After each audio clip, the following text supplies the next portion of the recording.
ಎಷ್ಟೇ ಲೆಕ್ಕ ಹಾಕಿ ಮಾಡಿದ್ರೂ ಒಂದೊಂದು ಸಲ ಈ ಚಪಾತಿ ಉಳ್ದೇ ಬಿಡ್ತಾವ್ರಿ. ಯಾರು ಉಣ್ಲಕ್ಕ ತಯಾರಿರಲ್ರಿ. ಆದರೆ ನಾ ಇವತ್ತು ತೋರ್ಸಂಥ ರೆಸಿಪಿ ಮಾಡಿಕೊಟ್ಟು ನೋಡ್ರಿ. ಸಣ್ಣ ಮಕ್ಕಳು ಹಿಡಿದು ದೊಡ್ಡವ್ರ ತನ ಮತ್ತೆ ಕೇಳಿ ಮಾಡಿಸ್ಕೊಂಡು ಇಷ್ಟಪಟ್ಟು ತಿನ್ನೋದಂತೂ ಪಕ್ಕ ರೀ. ಇಲ್ಲಿ ನೋಡ್ರಿ, ಒಂದು 5 ಚಪಾತಿ ಇಲ್ಲಿ ಉಳ್ದವ. ಅದ್ರಾಗಿಂದು 2 ಇಲ್ಲ 3 ಚಪಾತಿ ತೊಗೊಂಡು ಹಿಂಗೆ ರೋಲ್ ಮಾಡ್ಕೋಬೇಕ್ರಿ.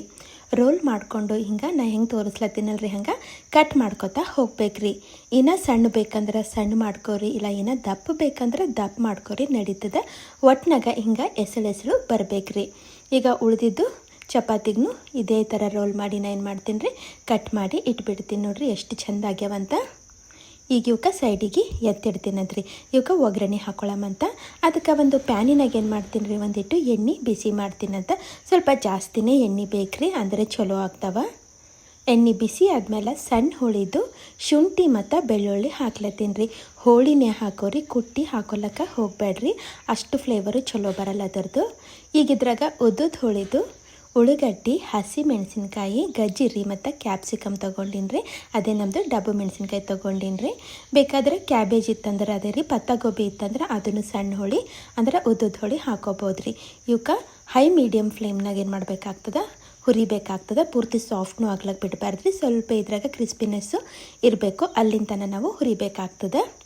ಈಗ ಇದ್ರಾಗ ನೋಡಿರಿ, ನಾ ಇಲ್ಲಿ green chilli sauce, red chilli sauce ಮತ್ತು ಡಾರ್ಕ್ ಸೋಯಾ ಸಾಸು, ಹಾಗೆ ನೋಡಿರಿ ಸ್ವಲ್ಪ ಇಲ್ಲಿ ವೆನೆಗರು ಸೇರಿಸ್ಲತ್ತೀನಿ ರೀ.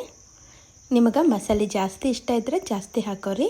ಮತ್ತಿಲ್ಲಿ ಕಾಳು ಮೆಣಸಿನ ಪುಡಿ ರೀ, ಅದೇ ರೀ ಕರಿ ಮೆಣಸಿನ ಪುಡಿ ಹಾಕ್ಕೊಂಡೀನಿ ರೀ. ಮತ್ತು ರುಚಿಗೆ ಬೇಕಾದಷ್ಟು ಉಪ್ಪನ್ನು ಸೇರಿಸ್ಲತ್ತೀನಿ. ಚಪಾತಿದಾಗ ಸ್ವಲ್ಪ ಉಪ್ಪು ಅದ ರೀ, ಹೀಗಾಗಿ ನಾವು ಇಲ್ಲಿ ಉಪ್ಪು ಸೇರಿಸ್ಲೇಬೇಕಾಗ್ತದೆ. ಇವು ಹಾಕಿದ್ಮೇಲೇನು ಜಾಸ್ತಿ ಹುರಿಯೋದು ಬೇಕಾಗಲ್ಲ, ಚೆಂದ ಮಿಕ್ಸ್ ಮಾಡಿದ್ರೆ ಆಯ್ತು ರೀ. ಹಾಗೆ ಇಲ್ಲಿ ಹಸಿ ಉಳ್ಳಾಗಡ್ಡಿ ಸಣ್ಣ ಹೋಳಿ ಸೇರಿಸ್ಲತ್ತೀನಿ ಮತ್ತು ಮೇಲಿಂದು ಕೊತ್ತಂಬರಿನೂ ಹಾಕ್ಬಿಡ್ತೀನಂತ. ಇವು ಹಾಕಿದ್ಮೇಲೆ ಇವಕ್ಕೂ ಏನು ಜಾಸ್ತಿ ಫ್ರೈ ಮಾಡ್ಕೊಳ್ಳೋದು ಬ್ಯಾಡ್ರಿ. ಒಂದು ಸಲ ಚಲೋ ಮಿಕ್ಸ್ ಆದ್ರೆ ಸಾಕ್ರಿ. ನೋಡಿರಿ ಚೆಂದ ಮಿಕ್ಸ್ ಆಗ್ಯದ. ಈಗಿದ್ರಾಗ ನಾವೇನು ಕಟ್ ಮಾಡಿ ಇಟ್ಕೊಂಡಿದ್ದೇವಲ್ಲ ರೀ ಚಪಾತಿ ಹೆಸರುಗಳು, ಅವು ಸೇರಿಸ್ಬಿಡ್ಬೇಕಾಗ್ತದೆ. ಸೇರಿಸಿ ಈಗ ನೋಡಿರಿ ಇದಕ್ಕೆ ಚೆಂದ ನಾವು ಮಿಕ್ಸ್ ಮಾಡ್ಕೋಬೇಕ್ರಿ. ಆ ತರಕಾರಿ ಮತ್ತು ನಾವೇನೇನು ಸ್ಪೈಸಸ್ ಹಾಕಿದ್ದೇವಲ್ಲ ರೀ, ಅವೆಲ್ಲ ಈ ಚಪಾತಿ ಹೆಸರುಗಳ್ದಾಗ ಚೆಂದ ಮಿಕ್ಸ್ ಆಗಬೇಕ್ರಿ. ಅಲ್ಲಿಂದ ಮಿಕ್ಸ್ ಮಾಡಿದ್ರೆ ಆಯ್ತು ರೀ, ನಮ್ಮದು ಹೆಲ್ದಿ ಸ್ನ್ಯಾಕ್ ಇಲ್ಲಿ ರೆಡಿಯಾಗಿ ಬಿಡ್ತದೆ ರೀ. ಹುಡುಗರು ಸ್ಕೂಲಿಂದ ಬರತನ ಹಿಂಗೆ ಮಾಡ್ಕೊಟ್ಟು ನೋಡಿರಿ, ಭಾಳ ಅಂದ್ರೆ ಭಾಳ ಇಷ್ಟಪಟ್ಟು ತಿಂತಾರೆ ರೀ. ಹಾಗಾದ್ರೆ ಇವತ್ತಿಂದು ರೆಸಿಪಿ ಇಷ್ಟ ಆಗಿತ್ತು ಅಂದರೆ ಲೈಕ್, ಶೇರ್ ಮತ್ತು ಕಾಮೆಂಟ್ ಮಾಡಿರಿ. ಹಾಗೆ ಯಾರು ಸಬ್ಸ್ಕ್ರೈಬ್ ಮಾಡ್ಕೊಂಡಿಲ್ಲ ಅಂದರೆ ಸಬ್ಸ್ಕ್ರೈಬ್ ಮಾಡ್ಕೊರಿ. ಮತ್ತೆ ಸಿಗ್ತೀನಂತ್ರಿ.